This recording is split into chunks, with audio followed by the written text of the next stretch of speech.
Bang Yos, ditanggapi pernyataan dari Prabowo Subianto kalau anak buah basah-basahan, pemimpin juga harus basah-basahan. Kalau panas-panasan, pemimpin juga harus panas-panasan. Iya, ya itulah pemimpin seperti itu ya. Pemimpin itu jangan pernah meninggalkan anak buah ya saat kondisi itu nggak enak lah gitu kan. Itu kan pasti dalam pertempuran juga seperti itu kan. Makanya kalau dalam bahasa Jawa itu tiji tibeh gitu kan, kalau mati siji mati kabeh. Nah, sekarang kehujanan satu kehujanan semua termasuk walaupun dia seorang presiden kan gitu. Saya itu pesan dan contoh yang baik gitu kan. Artinya para menteri itu kan kalau kembali ke kementeriannya kan dia pemimpin dia kan, punya anak buah juga nggak sedikit kan. Nah kira-kira dicontohkannya seperti itu gitu. Ya jangan upacara anak buahnya hujan-hujanan dia pakai payung sendiri, itu kan nggak elok dilihat. Ini contoh yang sederhana aja bisa kita jabarkan atau kita bisa contohkan yang lebih luas lagi kan. Gitu. Bang Yos, selama mengenal Presiden Prabowo Subianto ini sosoknya seperti apa? Kalau kita lihat kan setelah pelantikan langsung penggemblengan dilakukan, artinya pekerja keras, kerja cepat begitu. Kalau Bang Yos melihatnya, mengenalnya seperti apa? Iya, seorang pemimpin itu gini ya. Mari kita baca track record ya. Saya menilai bahwa Prabowo Subianto itu sosok pemimpin yang punya sukses story. Ya, saya kan bersama-sama di Kopassus, di Kostrad, bareng sama dia kan. Kalau saya Kopassus, Kopassus gitu kan. Kalau Pak Prabowo ini Kopassus, Kostrad gitu kan. Nah, jadi saya amati terus pada saat misalnya jadi mayor ya dipromosikan menjadi Komandan Batalion 328 Kostrad. Itu batalion terbaik seluruh Indonesia, Batalion 328 ya. Nah, saya Wadanjen Kopassus, lalu kita kembalikan lagi ke Kopassus dari Kostrad ya, menangani Pusdik Passus di Batu Jajar.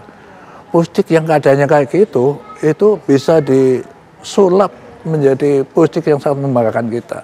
Dari fasilitasnya, dulu makannya daging segini, begitu dia dan pusdik dagingnya segini. Duit dari mana? Dipastikan dia membiayai sendiri, gitu ya. Lalu menjadi Danjen Kopassus, itu pasukan elit kita Kopassus, termasuk pasukan elit nomor 3 yang disegani di dunia, gitu, di dunia, ya. Nah, sekarang saat beliau, tak ingat lagi ya, memimpin organisasi kemasyarakatan, pencaksilat misalnya. Kan penyumbang emas terbesar, medali emas terbanyak kan pencaksilat pada SEA Games, ya. Terus saya tandain lagi waktu di pertempuran ya, saya nggak pernah ya satu tim atau karena kita berbeda angkatan jauh ya, aku dengan dia ya. Tapi saya monitor dari anak buahnya, dia pemberani, dia termasuk perwira yang sangat berani di medan pertempuran. Lalu pada saat misi penyelamatan Sandra di Papua kan juga sukses juga, gitu. Jadi yang saya baca itu beliau ini saat memimpin organisasi apapun itu selalu ingin menjadi sukses terbaik gitu. Nah, saat kepilih jadi presiden kan ada kata-katanya akan menjadikan Indonesia itu macan Asia gitu ya. Nah oke lah, dengan track record dia seperti itu tadi ya, dan kehendak dia yang amat kuat di hatinya itu untuk mensukseskan misi itu. Nah dengan kondisi yang dihadapi sekarang yang katakan ya tidak baik-baik amat lah ya, menjadi macan Asia Tenggara pun sudah oke menurut saya selama 5 tahun ini kan gitu kan. Nah oleh karena itu dengan karakter yang dia miliki itu sepatutnya kita optimis gitu ya dengan pemimpin kita yang baru ini. Namun Andro ya dan Sera ya, pemimpin itu kan bukan bekerja sendiri. Apapun tingkatannya ya, termasuk juga memimpin negara kan. Sehebatnya pemimpin, sehebatnya panglima perang atau komandan pasukan, kalau anak buahnya tidak bekerja maksimal ya tentu juga gagal misi itu gitu. Nah oleh karena itu kita sangat berharap ya tim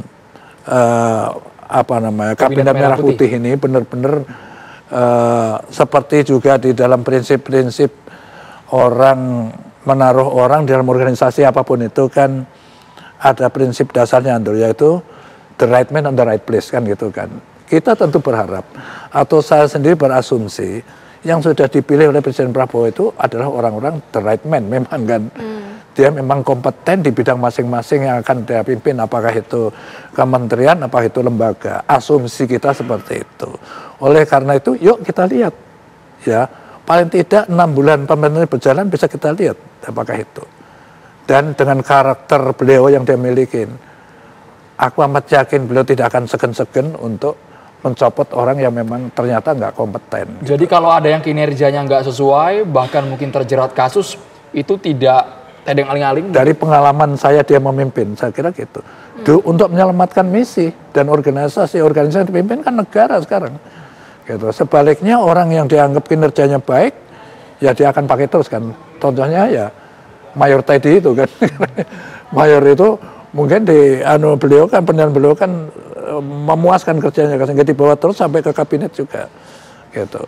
Ya tentu bagaimana orang kompeten apa tidak kan ya mari kita nilai bersama-sama. Saya rasa di alam demokrasi ini kita rakyat kita ini yang di luar kan boleh juga akan memberikan masukan. Menteri ini bagus, menteri ini karena Andrew waktu terus berjalan.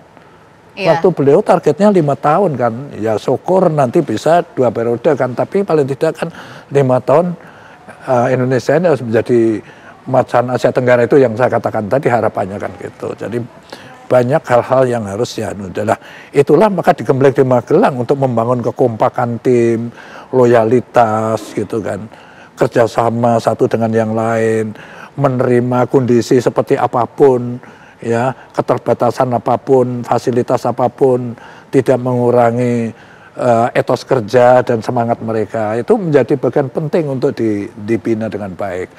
Jadi mudah-mudahan walaupun waktu mungkin hanya 3 hari, tetapi pengembangan di Magelang ini bisa menghasilkan satu hasil yang maksimal lah gitu bagi Kabinet Merah Putih itu. Iya, Bang Yos begini, ketika pembekalan sudah diberikan, artinya kalau tadi ada konsekuensinya jika memang kalau para pembantu presiden ini tidak bekerja dengan baik, ada konsekuensinya. Tapi kalau dari Bang Yos sendiri melihat evaluasi berkala akan dilakukan oleh Presiden Prabowo?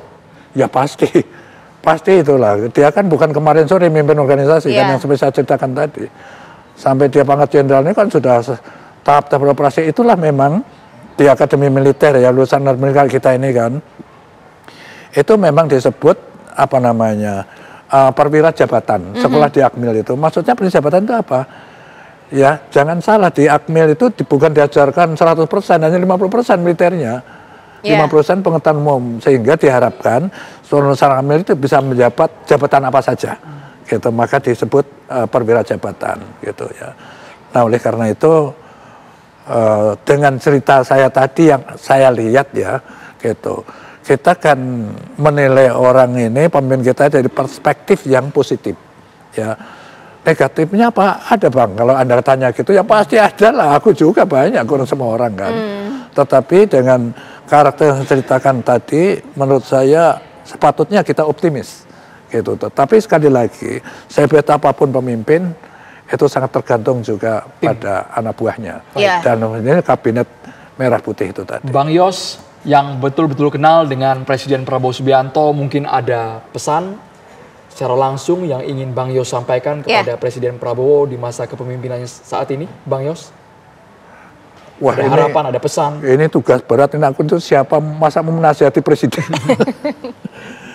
Ya aku hanya sebagai senior aja ya, sebagai senior yang pengalamannya juga terbatas lah gitu kan. Ya saya mengharap ya Presiden Prabowo ini kembali ke jati dirinya gitu. Aku amat yakin kalau karakter dia yang asli dia terapkan dalam pemimpinan itu Indonesia ini akan sukses. Macan Asia bukan barang aneh satu saatnya nanti gitu ya. Artinya karakter dia itu sudah tegas gitu. Tegas bukan militeristik loh, jangan keliru ya orang tegas itu dia tipe yang tegas gitu. Dulu memang karakteristik ya. Dan dia punya perjalanan itu dia punya sukses story dia. Sekarang tadi aku belum cerita mimpin Gerindra aja misalnya. 2 atau 3 kali aku nggak ingat ikut pemilu, sekarang sudah ranking ketiga kan. Hampir menyamai partai-partai yang sudah tua sekali kan, PDIP dengan Golkar itu kan. Artinya ya dia mimpin negara pasti punya ambisi yang amat kuat. Ambisi itu bukan negatif ya, kalau ambisius negatif, ambisi yang kuat ya untuk bisa mensukseskan misi dia. Itu sudah kelihatan penampilan dia selama ini, dan mudah-mudahan juga yang terakhir sekali Presiden Prabowo jaga kesehatan. Baik, terima kasih Bang Yos sudah berbagi bersama kami di Kabar Petang. Terima kasih kehadirannya Bang Yos. Ya, assalamualaikum. Sehat terus Bang Yos. Sehat-sehat Bang Yos, terima kasih.